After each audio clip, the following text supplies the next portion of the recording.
Hello students, hope all of you are sailing through the life.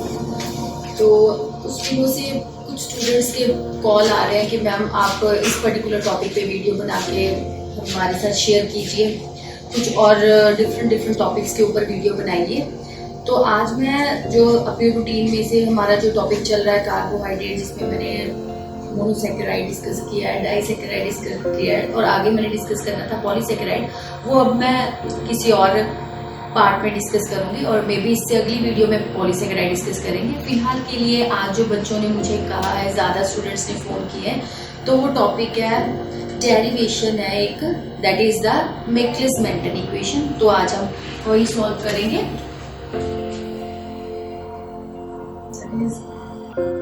मैक्लिस-मेंटन equation, ये जो equation है ये enzymology का पार्ट है। थोड़ा सा इसके बारे में मैं इंट्रोडक्शन दे देती हूँ कि जो ये मैक्लिस-मेंटन इक्वेशन है ये दो साइंटिस्ट ने दी थी in year 1913, L Michaelis and M L Menten. और ये जो इक्वेशन है और ये जो डेरिवेटिव है ये प्रॉपर है काइनेटिक्स ऑफ एंजाइम्स। तो जैसे कि केमिस्ट्री में हमने रिएक्शंस, आपको पता होगा केमिकल काइनेटिक्स में रिएक्शंस होती हैं first order, second order, third order, mixed order. तो सिमिलरली एंजाइमोलॉजी में भी यही पैटर्न होता है कि जो एंजाइम होता है, क्योंकि दे आर द बायोकैटलिस्ट, वो एनहांस करते हैं रिएक्शन को और the end of the reaction वो ऐसा ही हम रिकवर कर लेते हैं। तो इसमें क्या होता है कि एक इम्पॉर्टेंट डेरिवेशन की जो ज़रूरत थी वो इन दोनों ने, मैक्लिस और मेंटन ने डिराइव किया है, जिसमें हम डिस्कस करेंगे।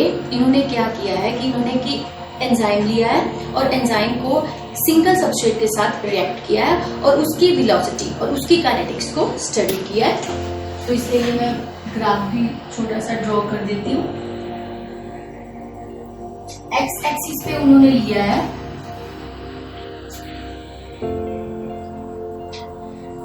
सबस्ट्रेट और वाई एक्सिस पे उन्होंने ली है velocity. V naught is the initial velocity. तो जैसे जैसे एंजाइम सबस्ट्रेट के साथ रिएक्शन करता है, शुरू में जो रिएक्शन होती है वेरी फास्ट, फिर वो जाके एक कांस्टेंट लेवल पे पहुंच जाती है। तो जो शुरू वाली वेलोसिटी है हम उसको बोलते हैं initial velocity. At the velocity जहाँ पे जो एंजाइम है अपनी मैक्सिमम वेलोसिटी पे पहुंच जाता है, उसको हमने रिप्रेजेंट किया है Vmax से। और हाफ ऑफ द Vmax जो होता है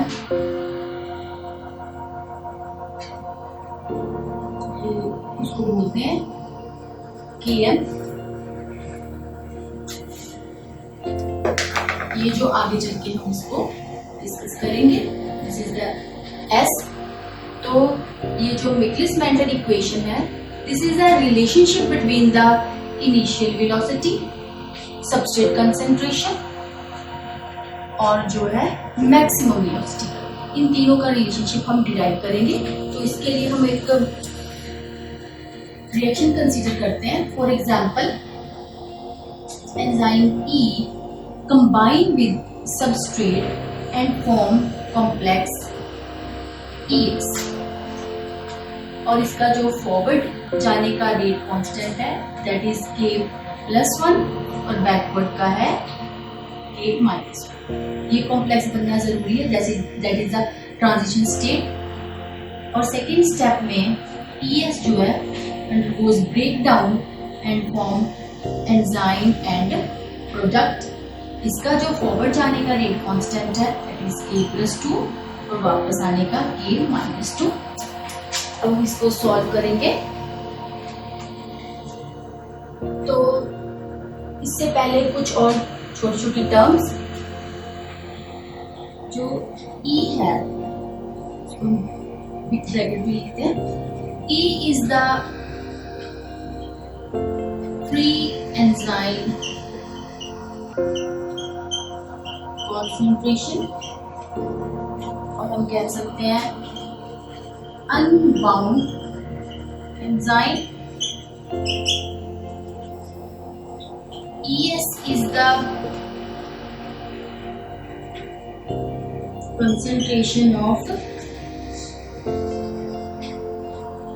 बाउंड एंजाइम जो कि सबस्ट्रेट के साथ जुड़ा हुआ है, और ET हम लेते हैं is the concentration of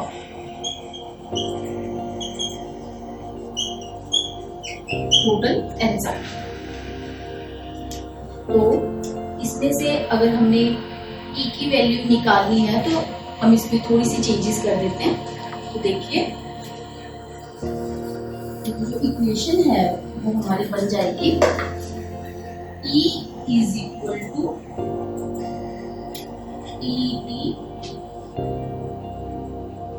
total enzyme minus, हम कर देते हैं एंजाइम जो है कि बाउंड। इसकी हमें आगे चल के जरूरत पड़ेगी, तो हम आगे चल के देख लेंगे।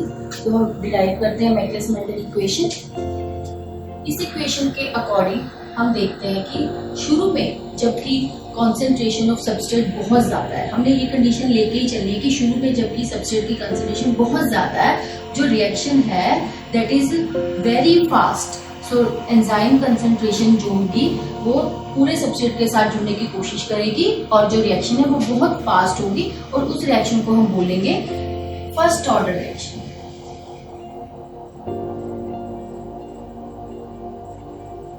फर्स्ट ऑर्डर रिएक्शन धीरे धीरे जैसे जैसे सबस्ट्रेट की कंसेंट्रेशन बढ़ती जा रही है it will become mixed order, और आगे चल के और जो ऑर्डर है that will become zero order, that is independent of that of the substrate concentration, और जो है सारा enzyme that will be fully saturated with that of the substrate. ये जो कंडीशन है जो कि एंजाइम फुल्ली सैचुरेट हो जाता है सबस्ट्रेट के साथ, ये जो नॉर्मल केमिकल काइनेटिक्स में हम ऑब्जर्व नहीं करते, ये एंजाइमोलॉजी में ही ऑब्जर्व होता है।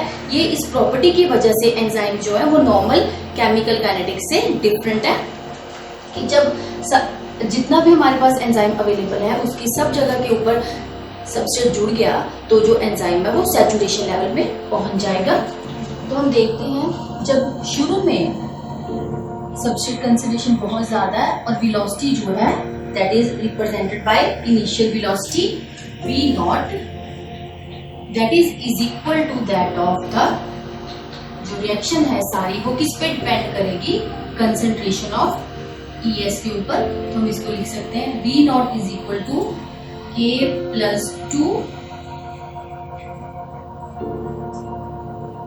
अब हम इसको ही आगे एक्सप्लेन करेंगे। जैसे कि ये दिख रहा है कि इसमें जो K+2 है और ES है, इन दोनों को मेजर करना काफी मुश्किल है, तो इसके लिए हम अलग वेरिएबल यूज करेंगे जिससे कि हमें इजीली कैलकुलेशन करने में हेल्प हो जाए। तो हमें फर्स्टली जाना पड़ेगा सेकंड ऑर्डर रिएक्शन रेट में, जिसमें भी हम देखेंगे कि rate of formation of ES जो है that is equal to rate of breakdown of ES होगा according to steady state equation. तो पहले हम देखते हैं rate of formation of ES। Rate of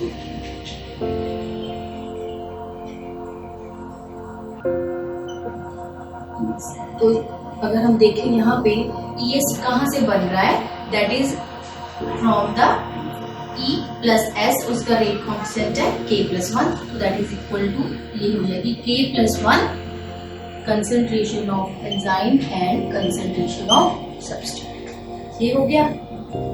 उसके अलावा ES और कहाँ बन रही है, सिर्फ यही बन रही है, ठीक है। आगे हम देखते हैं रेट ऑफ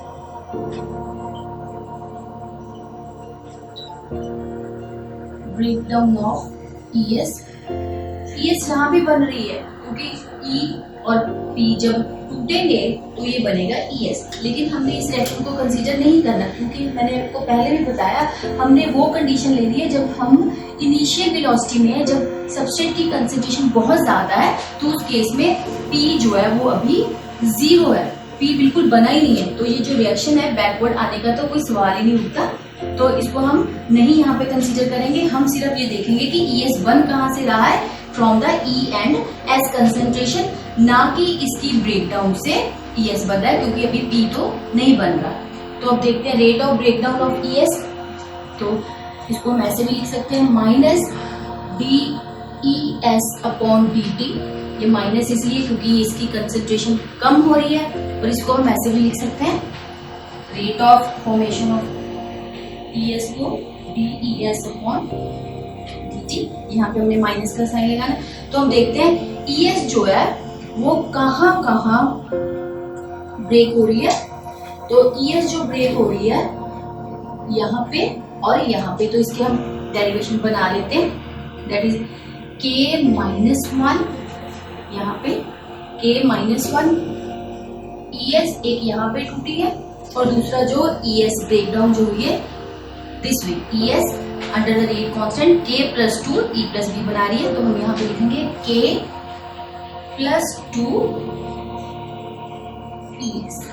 बस ये स्टेप है जो बहुत इंपॉर्टेंट है। आई रिपीट, देखिए rate of formation of ES जो बन रहा है वो E और S के कॉम्बिनेशन से बन रहा है, तो उसका रेट कांस्टेंट है K+1। तो मैंने यहाँ पे लिखा K+1 concentration of E and concentration of S। ES जो है वो बन रहा है E और P के टूटने से भी यहाँ पे बन रहा है, अगर इधर बैकवर्ड आएंगे। लेकिन हमने पहले भी कहा है कि प्रोडक्ट हमने 0 लेना है, क्योंकि हमने अभी शुरुआत में ही रिएक्शन रेट को स्टडी कर रहे हैं, जबकि सबस्ट्रेट की कंसेंट्रेशन बहुत ज्यादा है। तो उस केस में हमने ये जो दूसरा K-2 वाला कांस्टेंट हमने इसमें नहीं लिया। उसके बाद है rate of breakdown of ES। तो ब्रेक वो दो जगह पे हो रहा है, दो रिएक्शन का कॉम्बिनेशन है। एक तो ES बैकवर्ड में आएगा K-1 ES, और ये जो ES इधर ब्रेक हो रहा है वो जा रहा है K+2 ये हो गया। अब नेक्स्ट हम लिखेंगे according to steady state assumption rate of formation of ES जो है वो इक्वल टू है rate of breakdown of ES। Rate of formation of ES according to steady state equation, rate of formation of ES is equal to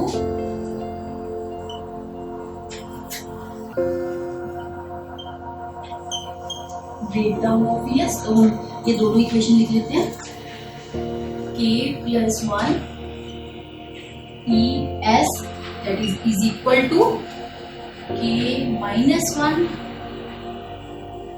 ES plus K+2 ES। तो ये हो गया K+1 is equal to, common निकाल लेते हैं, K-1 plus K+2 ES जो है common आ गया। अब जो E की कंसेंट्रेशन है मैंने आपको पहले भी बताई थी, यहाँ पे मैं लिख देती हूँ, that is the free enzyme is equal to E की वैल्यू टोटल एंजाइम माइनस जो एंजाइम है हमारा ES कॉम्प्लेक्स में। तो ये वाली वैल्यू हम यहाँ पे पुट करते हैं, तो it will become K+1 enzyme total minus enzyme bound, इसको हम ब्रैकेट लिख लेते हैं, और साथ में हमारा SB है substrate is equal to K-1 plus K+2 ES। हम क्या करते हैं, K+1 को राइट साइड पे ले जाते हैं और ES वाली टर्म्स को हम इकट्ठा कर लेते हैं। तो सिंपल ये इधर आएगा, इट विल बी डिवाइडेड, और K+1 जो जाएगा वहां पे जाके वो डिवाइड हो जाएगा। तो देखिए ये अगर यहाँ पे आएगा तो इट विल बिकम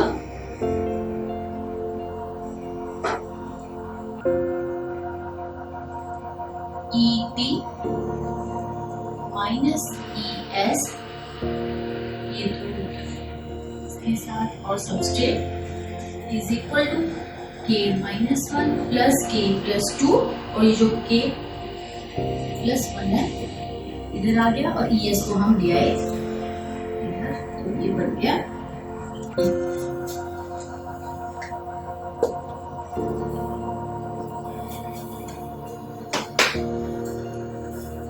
और ये जो डिराइव हो गया K-1 plus K+2 upon K+1 जो है, it is known as Km, that is the Maxwell constant. तो हम इसको हम Km से डिनोट करेंगे, और ये बाकी को हम ऐसे लिख देते हैं। तो S दोनों का मल्टीपल है, तो हम इसको आगे भी लिख सकते हैं। It will become S enzyme total minus ES upon ES is equal to Km. It will become as enzyme total upon ES, क्योंकि ये जो ES है ये इसको भी डिवाइड करेगा और इसको भी, और S जो है इसका भी मल्टीपल है और S इसका भी मल्टीपल है, minus S ES upon ES।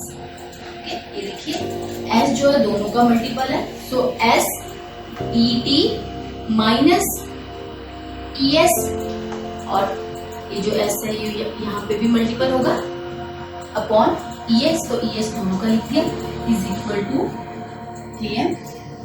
यहाँ पे सिंपल मैथमेटिक्स है, ES इसके साथ कट गया, ये बन गया S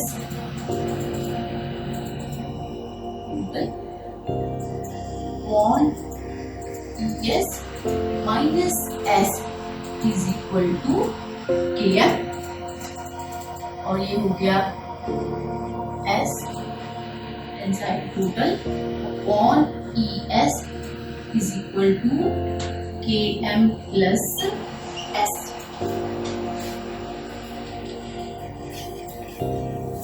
इसके आगे हम देखते हैं, हम सॉल्व करते हैं ES के लिए। तो ES जो हो जाएगा, ES को हम यहाँ ले जाते हैं, इसको नीचे ले आते हैं, क्योंकि ES के लिए हमें सॉल्व करना, तो ये बन जाएगा enzyme total into S upon, ये हो गया Km plus S is equal to ES। तो हमने ये ES के लिए इसको सॉल्व कर लिया। तो शुरू में मैंने बताया था जो इनिशियल वेलोसिटी है, शुरू में जब सब्सट्रेट कंसंट्रेशन बहुत ज्यादा है, तो इनिशियल वेलोसिटी है that is equal to K+2 enzyme S के ES कॉम्प्लेक्स के इक्वल है। तो इस इक्वेशन में हम वैल्यू पुट करेंगे ES, ये जो वैल्यू हमने ES की सॉल्व की है, we will put the value of ES in equation number this. तो ये क्या हो जाएगी देख लेते हैं, V0 is equal to K+2, ये हो गया enzyme total S upon Km plus S।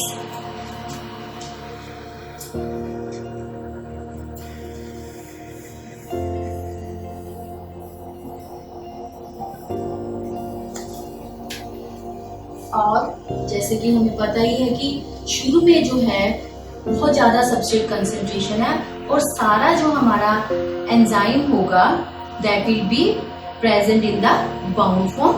तो हम क्या करेंगे, जो ये जो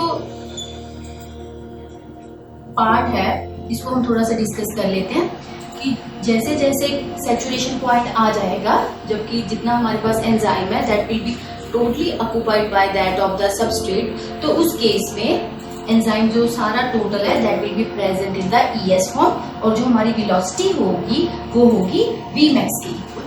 सो at the saturation point Vmax will be equal to K plus 2 enzyme total. तो इसमें हम Vmax की वैल्यू पुट करेंगे and we get V naught is equal to Vmax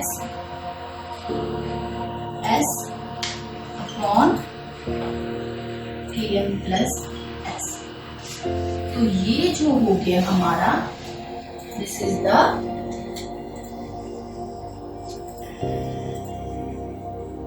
मिक्लिस-मेंटन equation, जो कि रिलेशनशिप बताती है इनिशियल वेलोसिटी, मैक्सिमम वेलोसिटी और सिंगल सबस्ट्रेट के बीच में, और that is independent to that of the enzyme concentration. तो ये तो है सिंपल मिक्लिस-मेंटन इक्वेशन। इसी को ही थोड़ा सा हम और इलेबोरेट करते हैं, जो कि हमारा न्यूमेरिकल रिलेशनशिप में कन्वर्ट हो जाएगा, जो हमें न्यूमेरिकल सॉल्व करने में काफी हेल्प करेगा। तो हम देखते हैं कि इस ग्राफ में जैसे हमें दिखाया गया कि एट द जब वेलोसिटी जो है 1/2 Vmax हो जाएगी, दिस वन इक्वेशन यहाँ पे हम देखते हैं, उस पे हम इसको डिस्कस करते हैं। व्हेन V नॉट जो है that is equal to half of the Vmax, तो हम ये वैल्यू यहाँ पे पुट करके देखते हैं। When V naught is equal to 1/2 Vmax, तो हम ये वैल्यू पुट करते हैं कि जब हाफ वेलोसिटी हुई होगी उस केस पे हमारे पास क्या रिजल्ट आएगा, जो हमने यहाँ पे ड्रॉ किया हुआ है। तो पुट करते हैं यहाँ पे वैल्यू V नॉट की, तो will become equal to 1/2 Vmax is equal to Vmax S upon Km plus S। क्या करते हैं, divide both the sides by Vmax। तो हम Vmax से डिवाइड करेंगे तो क्या रिजल्ट आएगा हमारे पास, वो देखते हैं। It is divided by Vmax 1/Vmax और it is divided by Vmax, तो ये हो जाएगा 1/2 is equal to S upon Km plus S, और हो जाएगा Km plus S is equal to 2S and Km हो जाएगा equal to 2S minus S and Km equal to S, जो हमने ग्राफ में यहाँ पे ड्राइव किया हुआ। ये देखिए, जब हाफ वेलोसिटी होगी Vmax का, जब हाफ हो जाएगा, जब Vmax का हाफ हो जाएगा तो वहां पे Km that will be equal to that of the substrate equation हो जाएगी। तो ये तो हो गया मिक्लिस-मेंटन इक्वेशन और उसके साथ रिलेटेड न्यूमेरिकल रिलेशनशिप, जो कि आगे चल के हमें न्यूमेरिकल सॉल्व करने में हेल्प करेगा। तो ये जो मिक्लिस-मेंटन कांस्टेंट है that is independent to that of the enzyme concentration and it is dependent upon the substrate concentration। तो होप आपको ये लेक्चर अब समझ आ गया होगा। मिक्लिस-मेंटन इक्वेशन अच्छे से आप भी खुद डिराइव करके देखिए। अगर नहीं समझ आएगी इस वीडियो को दोबारा से देखना, 1-2 बार प्रैक्टिस करना। होपफुली आपको ये बहुत ज़्यादा अच्छे ढंग से क्लियर हो जाएगा। और बहुत जल्द मैं अपने वही कार्बोहाइड्रेट चैप्टर को आगे कंटिन्यू करूंगी अपनी नेक्स्ट वीडियो में, that will be the polysaccharides. और जिन्होंने अभी तक इस चैनल को सब्सक्राइब नहीं किया वो फटाफट से इस चैनल को सब्सक्राइब कर ले, ताकि उनको जल्द से जल्द जब भी नई वीडियो अपलोड हो तो उनको नोटिफिकेशन के थ्रू अवेलेबल हो जाए। Thanks for watching.